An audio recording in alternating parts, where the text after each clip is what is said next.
అందరికీ నమస్కారం. రాష్ట్ర హోం మంత్రి వంగలపూడి అనిత తన అడ్మినిస్ట్రేషన్లో కంప్లీషన్ ఆఫ్ 2 years సందర్భంగా ఇట్స్ ఏ ప్రైడ్ మూమెంట్ అంటూ అధికారుల్ని పక్కన పెట్టుకుని చాలా గొప్పగా ప్రెస్ మీట్ పెట్టి ఏదో వెలగబెట్టేశానని చెప్పని చాలా ఎగ్జైటింగ్ ఫీల్ అవుతూ చాలా గొప్పగా వివరించడం జరిగింది. అయితే ఆవిడ్ని నేనైతే ఒక్కటే ప్రశ్నిస్తా ఉన్నా, గత 10 రోజులుగా జరిగినటువంటి ఒక 3 విషయాల మీద ఆవిడ ఏమని సమాధానం చెప్తుందో, ఈ రాష్ట్ర పరిస్థితి ఎలా ఉందో కూడా మరి నేను ప్రశ్నించాలనుకుంటున్నా. అసలు ఏ విధంగా ప్రైడ్ మూమెంట్గా మీరు ఫీల్ అవుతున్నారు? మిమ్మల్ని చంద్రబాబు నాయుడు గారు క్యాబినెట్లో లీస్ట్గా వర్క్ చేసేటటువంటి మంత్రిగా మిమ్మల్ని ఎన్నుకున్నందుక, లేకపోతే ఈ 2 ఏళ్లలో పోలీసు శాఖ 36వ ర్యాంకుకి పడిపోయినందుక, ఆంధ్ర రాష్ట్ర ప్రజల భద్రత విషయం క్వశ్చన్ మార్క్గా మారిపోయినందుక, వయోభేదం లేకుండా మహిళల మీద అకృత్యాలు జరుగుతున్నందుక, దేని గురించి ప్రైడ్ మూమెంట్లా ఫీల్ అయ్యి మీరు ప్రజల ముందుకు వచ్చారో నిజంగా మీ మనస్సు మీద చెయ్యి వేసుకుని చెప్పాలి. ఎంత చండాలం కాకపోతే 10 రోజులుగా ఒక బాలిక అదృశ్యమై తల్లిదండ్రులు పడుతున్నటువంటి వేదన మీకు కనిపించడంలే?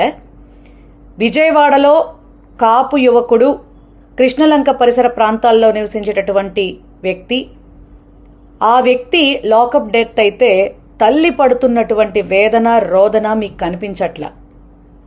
ఆ బిడ్డ ఏదైనా తప్పు చేసుంటే చట్టపరమైనటువంటి పరిధిలో మీరు శిక్ష వేయాలే తప్ప, ఈ రకంగా చట్టాన్ని పోలీసులైనా సరే చేతుల్లోకి తీసుకుని మరి ఆ పిల్లాడి మరణానికి కారణం అవడం నీ ఆధ్వర్యంలో మరి అది ఫెయిల్యూర్ కాదా అని చెప్పని నేను అడుగుతా ఉన్నా.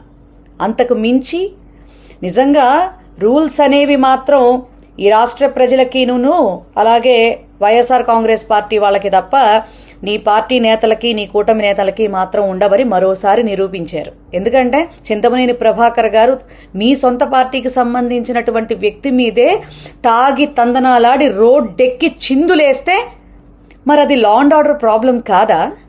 దాన్ని మీరు ఖండించటం జరిగింది, ఏమని యాక్షన్ తీసుకోవటం జరిగింది? ఏం సాధించేశారని ప్రైడ్ మూమెంట్గా మీరు విలేకరులు అడుగుతా ఉంటే, ఇప్పుడు నేనేమీ మాట్లాడను, తర్వాత చెప్తాను, దానికి ఒక ప్లాట్ఫామ్ ఉంది అని సమాధానం చెప్తా ఉన్నారు. మీరు మాట్లాడేది తప్పు, మళ్ళీ ఇతరులు మాట్లాడిన దానికి మళ్ళీ కౌంటర్లు ఇవ్వడాడు. నిజంగా ఎంత సిగ్గుచేటు కాకపోతే నాకు అర్థం కాదు. మీ కూటమి వారిలో నిజంగా అందరికీ మేకప్ అనేటటువంటి వర్డ్ మీద ఉన్న శ్రద్ధ, ఆందోళన ఈ ఆంధ్ర రాష్ట్ర ప్రజల మీద, వారి భద్రత మీద లేకపోవటం నిజంగా చాలా దారుణం, చాలా హాస్యాస్పదం. ఖచ్చితంగా ఒక రోజు ఉంది అనిత, మీకు ఖచ్చితంగా సమాధానం చెప్తాం. తొందరొద్దు, అన్నీ నోట్ చేసుకుంటూనే ఉన్నాం.